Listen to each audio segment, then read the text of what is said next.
नमस्कार, बहुत बहुत स्वागत है आपका इंडिया रिपब्लिक में। आज हम जिस मुद्दे पर चर्चा करने के लिए यहाँ उपस्थित हुए हैं वो मुद्दा है कि जब उत्तर प्रदेश में 16 अगस्त से जो स्कूलों को खोला जाना है तो उसके बारे में कई भ्रांतियाँ अभी सुनने में आ रही हैं कि जो अभिभावक हैं वो कह रहे हैं कि इस बच्चों को स्कूल भेजना चाहिए या नहीं भेजना। तो इस विषय पर चर्चा करने के लिए हमारे साथ उपस्थित हैं प्रोफेसर विनोद नागर जी, जो मिशन मोदी अगेन पीएम के पश्चिमी प्रांत के महामंत्री हैं, और साथ ही साथ हमारे साथ पूर्ववती जी मौजूद हैं जो समाज सेविका हैं।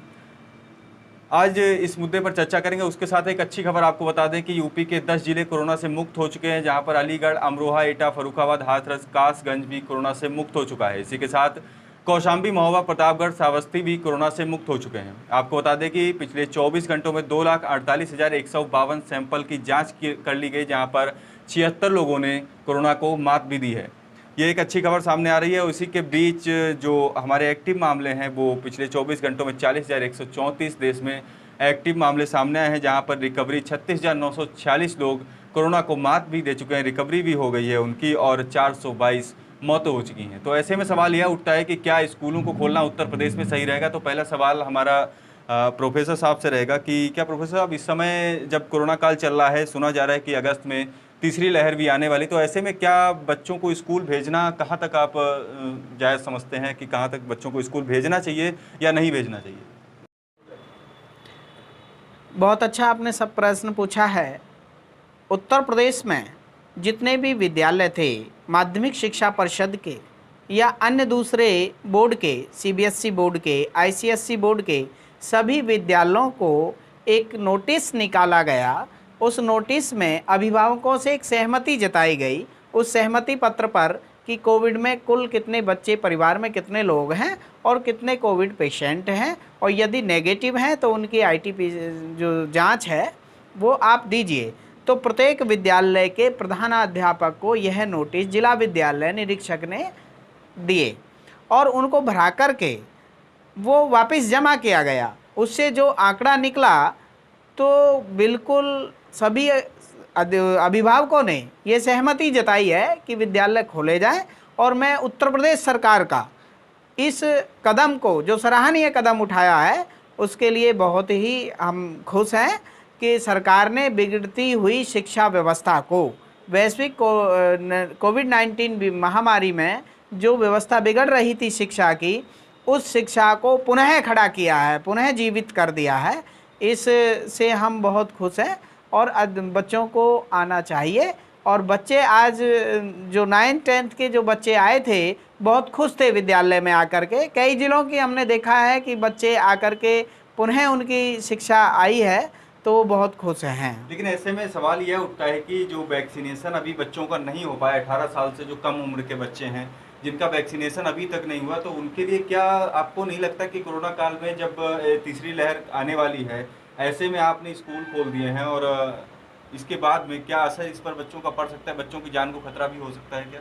नहीं, देखिए, बच्चों में रोग, पहली बात तो रोग प्रतिरोधक क्षमता बहुत अधिक होती है। बच्चे उसको झेलने में सक्षम होते हैं, उनकी एंटीबॉडी होती है।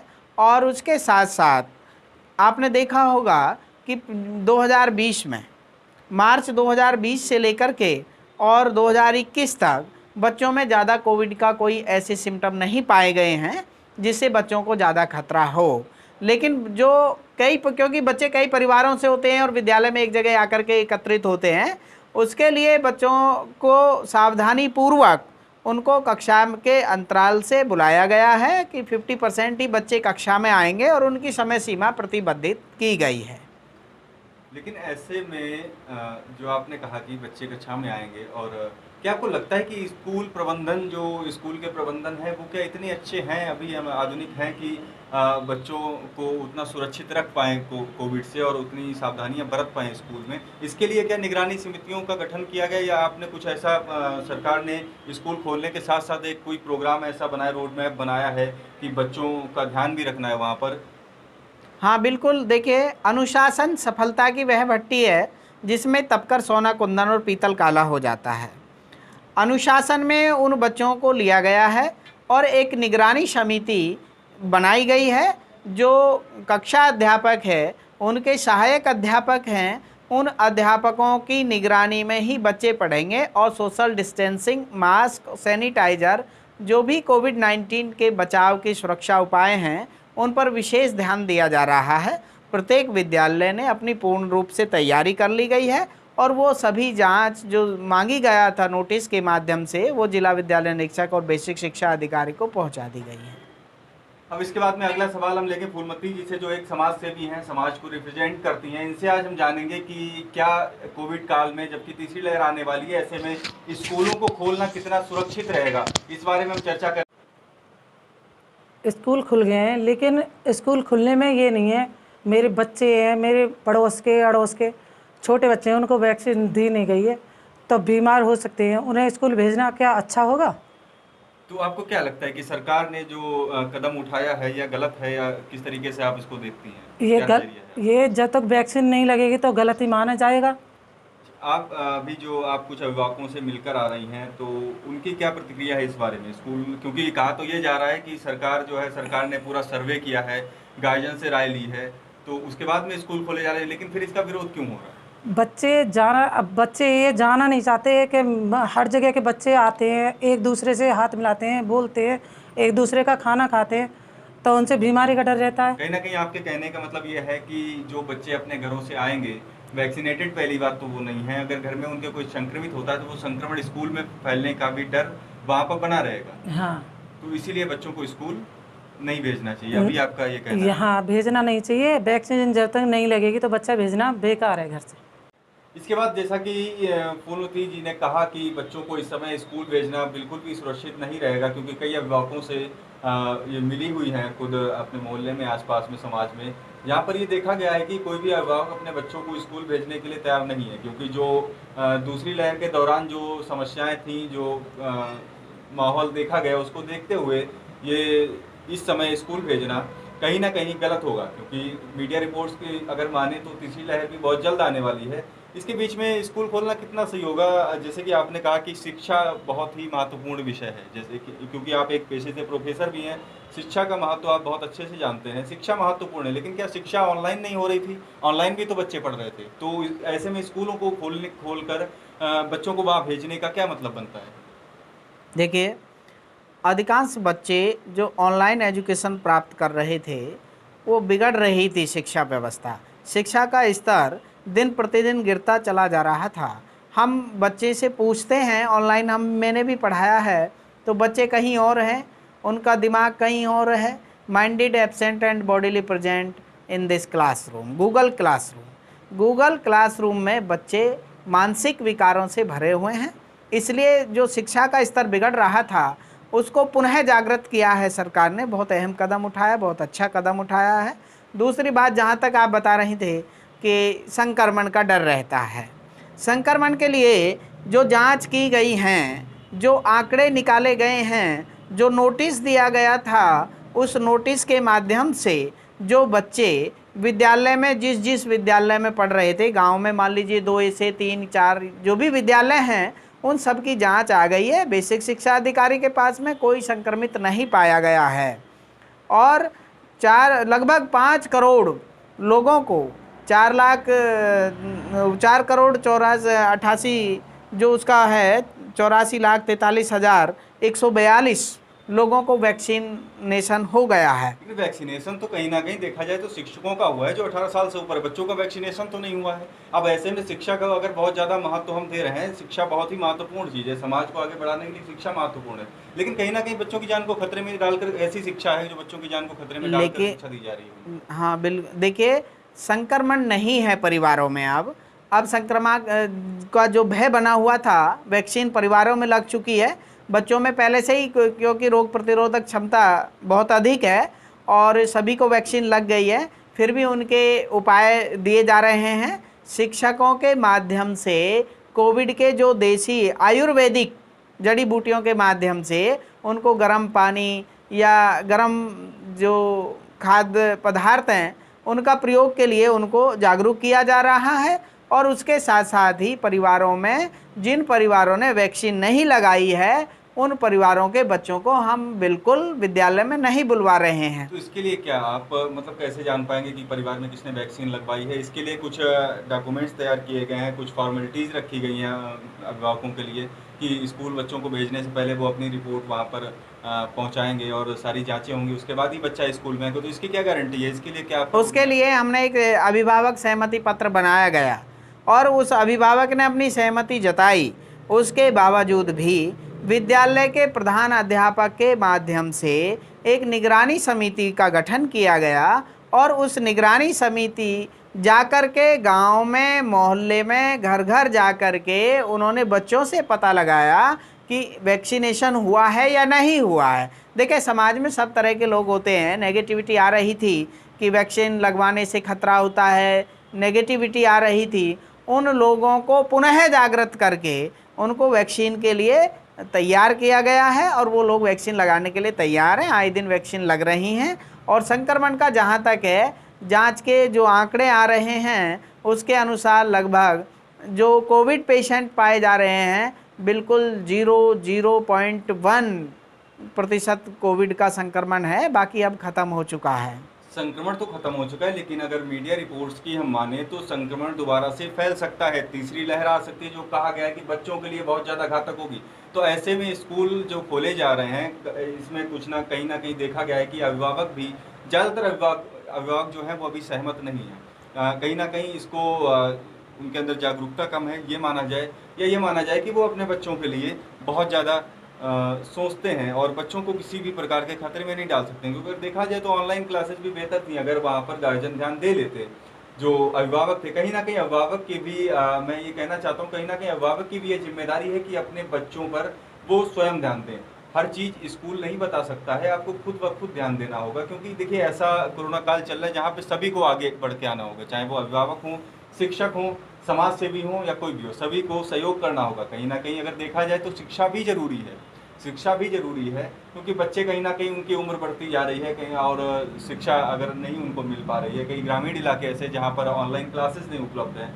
तो सरकार का फैसला कहीं ना कहीं दो नज़रियों से देखा जा रहा है, जहाँ पर एक नज़रिया तो ये है जो हम गार्जियन के नज़रिए से सोच रहे हैं कि बच्चों को स्कूल नहीं भेजना चाहिए। कहीं ना कहीं सरकार ने कुछ ऐसी व्यवस्थाएं भी की हैं जहाँ पर बच्चों को स्कूल भेजते भी हैं अगर, तो वहाँ पर सारी समुचित व्यवस्था, जो सुरक्षा साधनों की समुचित व्यवस्था वहाँ पर की गई है।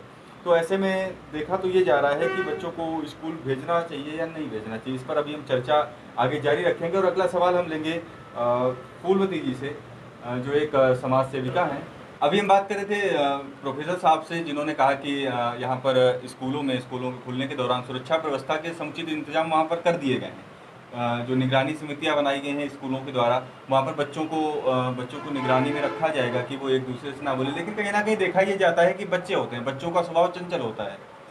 सभी जानते हैं कि बच्चों का स्वभाव चंचल होता है। क्या उनको रोक पाना स्कूल प्रशासन, विद्यालय प्रशासन के लिए संभव होगा कि वो एक दूसरे से मिले या ना मिले? आप किस हद तक सहमत हैं इस फैसले से? मैं बिल्कुल सहमत नहीं हूँ। इस बात के प्रोफेसर साहब जिम्मेवारी लेंगे कि सरकार लेगी? बच्चे स्कूल बिल्कुल नहीं जाने चाहिए। आपके कहने का मतलब ये है कि जो कदम उठाया गया है, अगर कोई भी बच्चा संक्रमित होता है तो उसकी जिम्मेदार कौन होगा? आप होंगे, सरकार होगी, या खुद अभिभावक उसका जिम्मेदार रहेगा? क्योंकि पिछले जो कोरोना काल था, इसके दौरान, दूसरी लहर के दौरान ये काफ़ी देखा गया कि गंगा में लाशें भी बहीं, कई लाशें बहीं। वहाँ पर शासन प्रशासन मौन था कि पिछले प्रदेशों से लाशें आ रही, पिछले जिलों से लाशें आ रही। उस समय सभी ने हाथ अपने खड़े कर दिए थे कि मेरी जिम्मेदारी नहीं है। ऐसे में बच्चों की जान को खतरा है। ऐसे में विद्यालय खोले जा रहे हैं, जैसा कि अभी हमारी समाज से भी जो फूलवती जी उन्होंने कहा कि बच्चों को विद्यालय भेजने के लिए बिल्कुल भी उनका मन नहीं है और वो बिल्कुल भी सहमत नहीं है। तो ऐसे में आप किस हद तक क्या सोचते हैं? अभी जो आप बता रहे थे आदरणीय मिश्रा जी, प्रत्येक विद्यालय के माध्यम से, प्रत्येक प्रबंधन समिति के माध्यम से यह निश्चित कर लिया गया है कि संक्रमित किसी भी बच्चे को विद्यालय में प्रवेश नहीं दिया जाएगा। उनके विद्यालय के गेट पर जहाँ से विद्यार्थी प्रवेश करता है वहाँ आधुनिक मशीनें लगा दी गई हैं। उनका पहले जांच होगा, जांच के आधार पर यदि तापमान पाया जाता है, टेम्परेचर पाया जाता है, तो बच्चे को वहां से वापस कर दिया जाएगा। आधुनिक मशीनें कितने स्कूलों में आप आधुनिक मशीनें लगवा देंगे? क्योंकि कहीं ना कहीं पिछली बार देखा गया ऑक्सीजन के लिए इतनी मारामारी हुई, सरकार कह रही थी ऑक्सीजन बहुत ज्यादा है, ऑक्सीजन कहीं थी नहीं। आधुनिक मशीनें आप कितने स्कूलों में लगाएंगे? ऑक्सीजन थी, ऑक्सीजन की कमी को पूरा किया गया और सरकार कहीं ऑक्सीजन से ज़्यादा लोग नहीं मरे हैं, ये तो एक अफवाह फैलाई गई थी, लेकिन ऑक्सीजन बहुत थी, पर्याप्त मात्रा में थी। आज ऑक्सीजन की कमी नहीं है, कल भी कमी नहीं थी और पहले भी कमी नहीं थी। और हमने प्रत्येक परिवारों को बहुत अच्छे से उनको ये आदेश दिए गए हैं कि यदि किसी परिवार में कोई व्यक्ति संक्रमित है तो उन बच्चों का प्रवेश विद्यालय में विद्यालय प्रबंधन समिति या कोई भी समितियां उनको एग्री नहीं करेंगी, उनसे सहमत नहीं हैं। ऐसे में हमने पूरे प्रावधान के तहत वो छोटी मशीनें हैं जो टेम्परेचर ले लेती हैं, वो सभी विद्यालयों में उपलब्ध हैं और जिनके पास में नहीं है वो विद्यालय प्रबंधन उन्हें खरीद रहा है। और सभी में अभी कोविड-19 किट बांटी गई आयुष मंत्रालय के माध्यम से, तो वो सब दिशा निर्देश दे दिए गए हैं। और जितने भी बच्चे, क्योंकि सोशल डिस्टेंसिंग का पूरा भरपूर मात्रा में ध्यान रखा जा रहा है, निगरानी समितियां के माध्यम से बच्चे प्रवेश करेंगे, उनको दूर से बैठाया जाएगा और अनुशासन में बच्चे रहेंगे। अनुशासन सिखाया जाता है विद्यालयों में। आप देख रहे हैं कि बच्चे इधर उधर आवारा घूम रहे थे और पढ़ाई का बहुत बड़ा नुकसान हो रहा था। जिस देश की शिक्षा अच्छी नहीं होगी वो देश कभी विकास नहीं करता और देश का धन जो है बैंकों में नहीं पलता, बल्कि जो है उसमें पलता है, विद्यालयों में पलता है। इसलिए विद्यालय प्रबंधन समिति और के माध्यम से, उनके सहयोग से सरकार ने बहुत सराहनीय कदम उठाया है, हम इसके पक्ष में हैं। तो अभी हम बात कर रहे थे हमारी जो समाज सेविका हमारे बीच उपस्थित थी फूलवती जी, जो भी स्टूडियो से विदा ले चुकी हैं, और जो उन्होंने बातें कहीं एक अभिभावक होने के नाते, एक समाज सेवी होने के नाते, एक समाज का हिस्सा होने के नाते, कि बच्चों को ऐसे में जब एक तीसरी लहर आने वाली है, ऐसे में स्कूल भेजना किस हद तक सही होगा, उनसे हमने चर्चा भी की और इस चर्चा को आगे जारी रखेंगे प्रोफेसर विनोद नागर जी के साथ में, जो हमारे साथ अभी भी उपस्थित हैं। और कई सारे यहाँ पर पड़ाव आएंगे जहाँ पे कई सारे जो सवाल जनता के मन में उठ रहे हैं उनको हम आपसे पूछेंगे और आप उसको ससम्मान उसका उत्तर भी देंगे, मैं ऐसी आशा करता हूं। और साथ ही साथ अगला सवाल आपसे यह है कि स्कूल तो खोले जा रहे हैं, कई बार यह देखा गया कि सरकारों ने जो फैसले पिछले कोरोना काल के दौरान लिए कहीं ना कहीं वो गलत भी साबित हुए हैं। जैसे कि आप एक मुद्दा ले लें, जब पंचायत चुनाव की बात हुई थी तो कई बार सुप्रीम कोर्ट ने भी कहा कि सरकारों को इस पर दोबारा से विचार करना चाहिए पंचायत चुनाव, लेकिन विचार नहीं किया गया। भारी मात्रा में चुनाव हुआ, कई जगह आप मीडिया की रिपोर्ट्स आज भी उठाकर देख लीजिए कितनी ज़्यादा भीड़ वहाँ पर बूथों पर इकट्ठा हुई थी और उससे गांव में कितना अधिक संक्रमण फैला। संक्रमण की स्थिति यह हो गई थी कि गंगा में लाशें तैर रही थी, उसके जिम्मेदार कौन था? क्या जो चीज़ें जनता पहले देख चुकी है, अब इसमें ये जिम्मेदारी किसकी बनती है? क्या फिर से सरकार पे भरोसा किया जा सकता है कि स्कूल खोल देंगे उसके बाद में आप लोग जिम्मेदारी ले रहे हैं कि क्या उनके बच्चे सुरक्षित रहेंगे अभिभावकों को? देखिए, मैं कोई राजनीतिक व्यक्ति नहीं हूँ, मैं mission Modi again PM democracy development trust का पश्चिमी प्रांत का महामंत्री हूँ। और मैं आपको बताना चाहता हूँ कि जो वैश्विक कोविड-19 महामारी के बीच में जब चुनाव आए थे, उनकी समय सीमा ख़त्म हो रही थी, सरकार ने काफ़ी बचाव किए, लेकिन कुछ जो विपक्षी दल थे उन विपक्षी दलों ने हंगामा मचाया। जैसे उदाहरण के लिए दवाइयों की कालाबाजारी हो रही है, कहीं कोई कालाबाजारी नहीं हो रही थी, वो उन्हीं के लोग थे, वही पकड़े जा रहे थे और उन लोगों पर कार्रवाई की गई है, वो आज भी बंद पड़े हैं। लेकिन उसके साथ साथ आप कह रहे थे कि भाई ये लाशें गंगा में आई और ये सब देखने को मिला, तो इसके लिए सरकार ने अहम कदम उठाए, वहाँ की प्रशासनिक व्यवस्था को तेज़ किया और सामान का आवाजाही क्योंकि बंद थी कोविड-19 बीमारी के बीच में, तो ऐसे समय में सरकार ने अहम कदम उठाए। उन सब व्यवस्थाओं को सुचारू रूप से रखने के लिए, एक मर्यादा में रखने के लिए लोगों को ससम्मान दृष्टिकोण से उनके आस्थाओं को सही रखा है और कोविड-19 में काफ़ी बचाव भी हुए हैं। दवाइयाँ भी वितरण की गई आपने है। भी विपक्षी दलों की बात की कि विपक्षी दलों के कारण ही माहौल बिगड़ा है। कोरोना काल में विपक्षी दलों ने माहौल बिगाड़ दिया, कहीं ना कहीं विपक्षी दल इसके जिम्मेदार हैं। लेकिन क्या आज भी विपक्षी दल तो हैं, आज भी दुनिया में विपक्षी दल हैं जो अभी जब आप स्कूल खोल देंगे उसके क्या वहाँ पे विपक्षी दलों को आप रोक लेंगे? वो अगर दुष्प्रचार करते हैं इस चीज़ का, कोई भी बच्चा किसी भी तरीके से अगर एक्सपायर होता है तो उसके जिम्मेदार तो वो आप सीधे आपको ठहराएंगे, तब आप क्या करेंगे? और रही बात गंगा में लाशों के बहने की, तो उन्होंने सिर्फ इतना प्रबंध कर दिया था, सरकार ने जो कदम उठाए थे कि पुलों पर सुरक्षा व्यवस्था कर दी थी। लेकिन क्या लाशें तो फिर भी आ रही थी, लोग मर रहे थे तभी तो लाशें आ रही थी, लोग आत्महत्या तो कर नहीं रहे थे, खुद ही मर रहे थे। तो उसके बारे में आपका क्या विचार है? देखिए, सरकार ने काफ़ी हद तक अपने तय समय सीमा के अनुसार अपने जो सुरक्षा के उपाय थे सभी उपायों को सुचारू रूप से और भरसक मात्रा में किया है।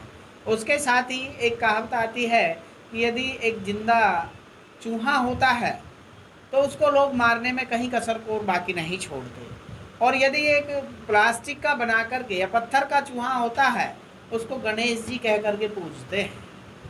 आज संस्कारों की बहुत ज़्यादा कमी है, लोग अपनी गरिमा को भूल गए हैं और अपनी गरिमा में रह कर के बात नहीं करते हैं, ओवर कॉन्फिडेंस होकर के अमर्यादित भाषाओं का प्रयोग किया जाता है। इसके साथ ही सरकार ने जो कई अहम कदम उठाए गए कि अब विद्यालय खोले जा रहे हैं, कोविड का डर है। सबसे पहले सरकार ने लगभग 2 माह पहले से अभिभावकों को ये नोटिस दिया गया था कि यदि आप सहमत हैं तो हम विद्यालय खोलें, यदि आप असहमत हैं तो विद्यालय नहीं खोलें।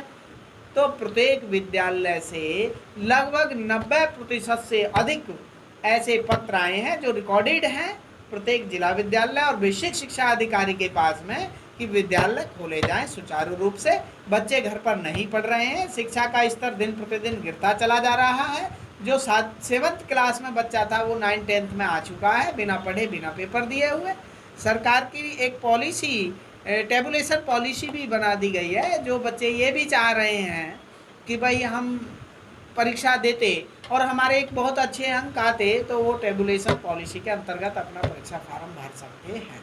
एक शिक्षक होने के नाते, एक प्रोफेसर होने के नाते, जो भी प्रोफेसर साहब ने जो बातें कही, कहीं ना कहीं शिक्षा के मंदिर में या बच्चों को शिक्षा देते हैं, तो आपके लिए एक शिक्षा का एक बहुत बड़ा महत्व है, मैं ये मानता हूँ। लेकिन कहीं ना कहीं जैसे आपने सुना था कि वैक्सीनेशन जब हुआ था तो वैक्सीनेशन में जो स्वास्थ्य विभाग की टीमें गांव में गई थी तो कई बार उनके साथ अभद्रता के मामले सामने आए हैं।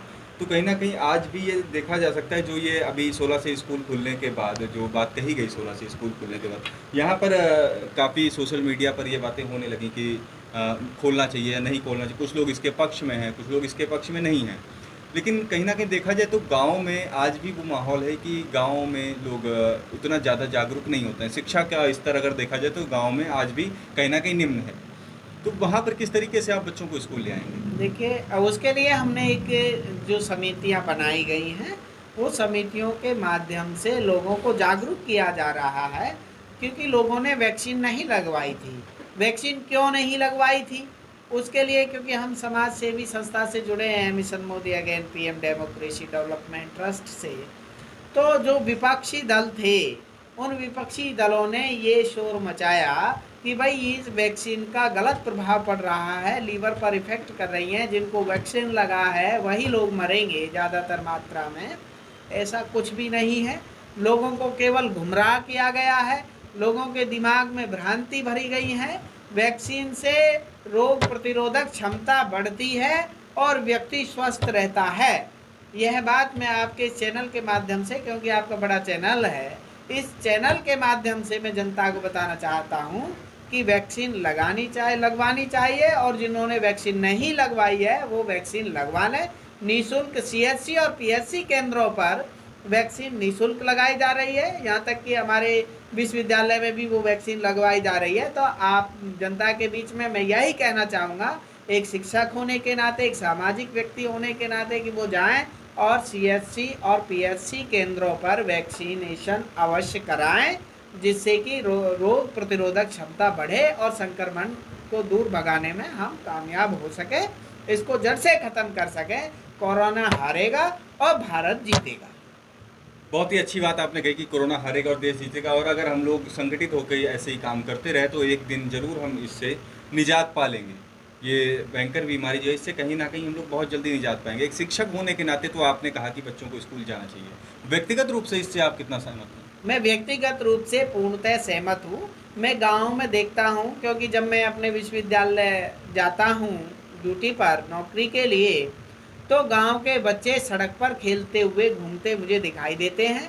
गली मोहल्ले के बच्चे इधर उधर घूमते दिखाई देते हैं। वो बिल्कुल नहीं पढ़ रहे हैं। ऑनलाइन जो उनको एंड्रॉयड फ़ोन उनके माता पिता ने दे दिए हैं, जीविकोपार्जन के साधन बहुत कम है, ऑनलाइन शिक्षा वो ले रहे हैं। नेट किसी के में है, किसी के पास नहीं है। उन सब से निजात पाने के लिए सरकार ने बहुत ही सराहनीय कदम उठाए। मैं इस बात से 100% बिल्कुल खुश हूँ कि बहुत अच्छा सराहनीय कदम उठाया है। जी, बहुत अच्छा सराहनीय कदम है, जैसा कि हमारे प्रोफेसर साहब कह रहे हैं कि बहुत ही अच्छा कदम है ये। बच्चों को दोबारा से स्कूल में, लेकिन कहीं ना कहीं देखा जाए तो बच्चों का भविष्य जरूर खराब हो रहा था। और शहरों में तो यह है कि माँ बाप पढ़े लिखे होते हैं, थोड़ा सा शिक्षा का स्तर अच्छा है, तो इस वजह से बच्चों को एंड्रॉयड फ़ोन लैपटॉप के माध्यम से शिक्षा दी जाती है। लेकिन कहीं ना कहीं आप बड़े बड़े इंस्टीट्यूट खोल गए हैं, बड़ी बड़ी उनकी फ़ीस है, तो वो फीस कहीं ना कहीं गांव में जो हमारे निम्न स्तर के ग्रामीण हैं वो उन चीज़ों को अफोर्ड नहीं कर पा रहे थे, जिसकी वजह से सरकार ने यह कदम उठाया। अब हम सबको यह ज़रूरत है कि हम लोग अपने बच्चों को सुरक्षित और सुरक्षा के साथ एक स्कूल भेजें। और कहीं ना कहीं यह जिम्मेदारी सिर्फ सरकार की, विद्यालय प्रशासन की या किसी एक व्यक्ति की नहीं है, यह जिम्मेदारी हम सबकी है। जो वहाँ पे NGOs काम कर रहे हैं, समाजसेवी संस्थाएं काम कर रही हैं, सबको मिलकर आगे आना चाहिए और समय समय पर स्कूलों की जांच व्यक्तिगत रूप से भी करनी चाहिए। कहीं ना कहीं मैं ये मानता हूँ। तो इसके बारे में आप कुछ कहेंगे, कितना सहमत हैं इस बात से? बिल्कुल, मैं आपकी बात से बिल्कुल सहमत हूँ। विद्यालय प्रबंधन समितियाँ, विश्वविद्यालय प्रबंधन समितियाँ, तकनीकी विज्ञान के जो केंद्र खुले हैं, वैज्ञानिक दृष्टिकोण से सभी अपनी निगरानी में, अपनी जांच के अनुसार अपने बच्चों को विद्यालय भेजें और उन बच्चों की शिक्षा बेहतर बनाएं। और एक अहम भूमिका होती है परिवार की किसी भी बच्चे की शिक्षा में, वो उसमें अपना योगदान दें, उनको अपने कर्तव्य का पालन करें कि किस बच्चे के प्रति, अपने बच्चों के प्रति हमारे कर्तव्य क्या हैं और उनके प्रति अधिकार क्या हैं, तो हम उन बच्चों को विद्यालय भेजें। आज बच्चे बड़े खुश थे, मैं कई बच्चों से रूबरू हुआ तो बच्चों ने कहा सर बहुत अच्छा है, आज हमें अच्छा लग रहा है कि काफ़ी दिनों के बाद मुलाकात हुई है, और उसके साथ साथ हम लोग अब पढ़ने में तन्मयता से ये संकल्प लेते हैं कि हम अपनी मेहनत से और मन लगा करके पढ़ाई करेंगे। और नई शिक्षा नीति का भी हम इसमें आदर करते हैं कि बहुत अच्छी शिक्षा नीति, और कई भाषाओं में, अब तो 5 भाषाओं में जो है तकनीकी विज्ञान की शिक्षा उपलब्ध कराई जाएगी। टेक्नोलॉजी का विज्ञान है, तो जो बच्चे माध्यमिक शिक्षा में और ग्रामीण दूर दराज के बच्चे थे वो अंग्रेजी नहीं जानते थे, तो उन बच्चों को उनकी भाषा में ही उनको एजुकेशन दी जाएगी। ये बहुत अच्छी बात माननीय प्रधानमंत्री जी और शिक्षा मंत्री ने बहुत दोनों पक्षों को सामने रखा जा रहा है और इस पर विचार भी किया जा रहा है। जैसा कि अभी हमने दोनों पक्षों की बात सुनी, जो लोग, कुछ लोग समर्थन भी कर रहे हैं, कुछ लोग इसका विरोध भी कर रहे हैं, लेकिन एक भारत के नागरिक होने के नाते कहीं ना कहीं ये बात भी है कि हमारे बच्चों का भविष्य आज भी खतरे में है। उनको समुचित पढ़ाई की व्यवस्था नहीं मिल पा रही हो। कहीं ना कहीं हम सबकी जिम्मेदारी है कि बच्चों को विद्यालय भेजें, लेकिन उसमें यह भी है कि अभी कुछ भ्रांतियां हैं समाज के अंदर, जो लोग ये समझ ही नहीं पा रहे हैं कि स्कूल कौन से खोले जा रहे हैं। छोटे बच्चों को स्कूल में मानता हूँ कि आज भी बंद है, उनको नहीं खोला गया है। जो छोटे बच्चे हैं, कक्षा 9 से 12 तक के स्कूल इस समय खोले जा रहे हैं। बच्चे समझदार होते हैं, कक्षा 9-10 में जो बच्चे आते हैं, यूपी बोर्ड की परीक्षा देते हैं, कहीं ना कहीं समझदार हो। तो हमारा कर्तव्य, एक नागरिकों का कर्तव्य और उनके अभिभावकों का कर्तव्य ये बनता है कि आप अपने बच्चों को कोरोना के लिए अधिक से अधिक जागरूक करें और उनको प्रेरित करें कि इससे किस तरीके से बचाव किया जाता है, कैसे सोशल डिस्टेंसिंग होता है, कैसे उसका पालन करना चाहिए हमें। इन सब चीज़ों को ध्यान में रख के वो अगर स्कूल विद्यालय भेजते हैं, और कहीं ना कहीं मैं ये भी मानता हूँ कि हम सबको मिलकर आगे आना होगा इस लड़ाई में, क्योंकि यह लड़ाई सिर्फ एक अकेले व्यक्ति की नहीं है, ना ही किसी सरकार की है। यह लड़ाई हम सबकी है। यह बीमारी वैश्विक महामारी है। कई सरकारें, कई देश इससे पीड़ित हैं। कई लाखों लोगों की, करोड़ों लोगों की यहाँ पर मौतें हो चुकी हैं। ऐसे में हमारी जिम्मेदारी, अगर आप आज चौराहे पे जा रहे हैं तो आप कितने प्रतिशत लोगों को आपने मास्क लगाए हुए देखा है, कितने लोग आज सोशल डिस्टेंसिंग का पालन कर रहे हैं। कहीं ना कहीं हमारी भी जिम्मेदारी यह बनती है, सिर्फ सरकारों की जिम्मेदारी नहीं या पुलिस की जिम्मेदारी नहीं कि वो आपके मास्क ना लगाए होने पर आपका चालान काटे। यह जिम्मेदारी आप सबकी है। आप सबको सामने आना होगा, समाज सेवी संस्थाएं हैं, चाहे कोई एक पार्टिकुलर व्यक्ति है, सभी को सामने आकर इस चीज़ का डटकर मुकाबला करना चाहिए। और मैं मानता हूँ कि बच्चों को स्कूल भेजना कहीं ना कहीं अगर सरकार ने फैसला लिया है तो कुछ सोच समझ के लिया, लेकिन उसके लिए जो विद्यालय प्रबंधन है, हमारे जो समाज सेवी संस्थाएँ हैं, गांव के जो मुखिया हैं, इनको सबको इसमें सामने आना चाहिए और सबको भी ध्यान रखना चाहिए। सिर्फ एक विद्यालय प्रबंधन की जिम्मेदारी या सरकार की जिम्मेदारी नहीं है, हम सबकी जिम्मेदारी, सबको सामने आके इसमें सहयोग करना चाहिए। बिल्कुल आपने सही कहा है। देखिए, भारत स्काउट गाइड की जब स्थापना हुई तो उस समय लॉर्ड माउंटबेटन पावेल ने बच्चों से ही, उस समय शत्रु बहुत, दुश्मन बहुत अधिक थे जी। और सेना बहुत कम थी। बच्चा बहादुर होता है जी। उसके अंदर आत्मबल होता है, वह ऊंच नीच भेदभाव सबसे दूर रहता है। तो बच्चों को ट्रेनिंग दे करके, प्रशिक्षण दे करके युद्ध के सैनिकों के लिए भोजन की व्यवस्था करना, उनके लिए अमृशन की व्यवस्था करना, हथियारों के, ये सब जो या गोपनीय सूचनाओं के माध्यम से बच्चों को लिया गया था। भारत स्काउट एंड गाइड की स्थापना की गई थी, इसीलिए की गई थी। तो आज भी वही है कि आज संपूर्ण देश वैश्विक कोविड-19 महामारी से जूझ रहा है।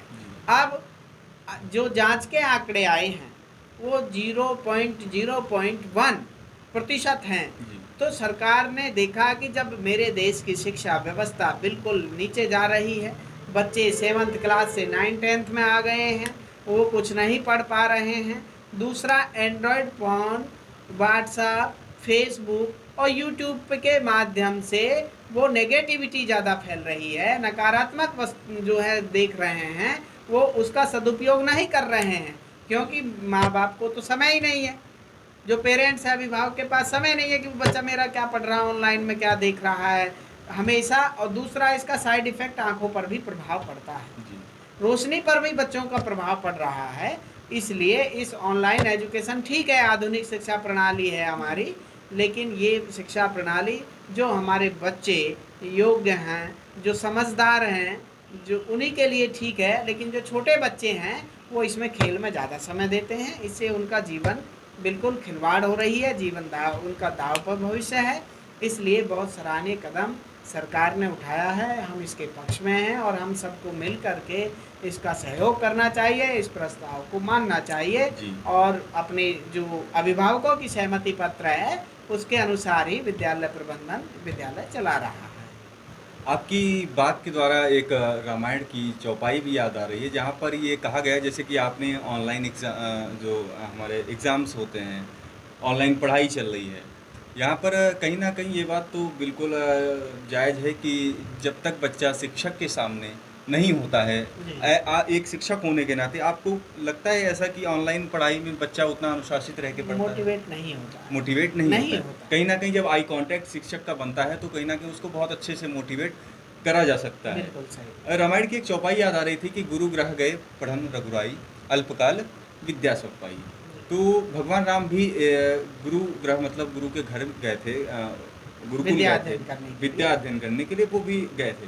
तो उस समय भी काफ़ी चीज़ें रही थी कि गुरुकुल जाना चाहिए। तो अभी हमें बच्चों को संगठित होकर भेजना चाहिए स्कूल, और कहीं ना कहीं बच्चों को इसके बारे में जागरूक भी करना चाहिए। वो खुद जागरूक होंगे, जैसे कि आपने एक उदाहरण दिया स्काउट गाइड का।